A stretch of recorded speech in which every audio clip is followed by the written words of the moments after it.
The most important thing to keep in mind when tying knots is you want to have them as thin and flat as possible, like the knot you see on your left, and do not allow the cord to crisscross over itself like the knot that is shown on the right. We will start off by making an overhand knot on either end of your cord. These are to prevent the next knot from becoming undone, and please remember to pull them as tight as possible. The second knot we will do is a square knot, so that's left over right and right over left.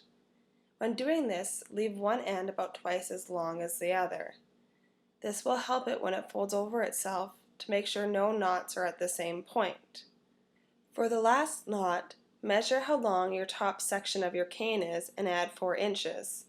At that length, make a loop and do another overhand knot. Do it nice and slow so you can go back and make sure that none of the cord is crisscrossing. Pull as tight as possible. The knot is now ready to be pulled through a cane. Now let's watch it being done at full speed. She starts by making her 2 overhand knots, followed by the square knot. Here she uses a large hook attached to a table to help pull it tight.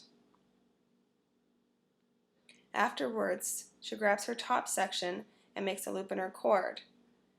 At 4 inches longer than the top section, she makes another overhand knot. Afterwards, she grabs a large hook and uses it to thread the cord through the top section.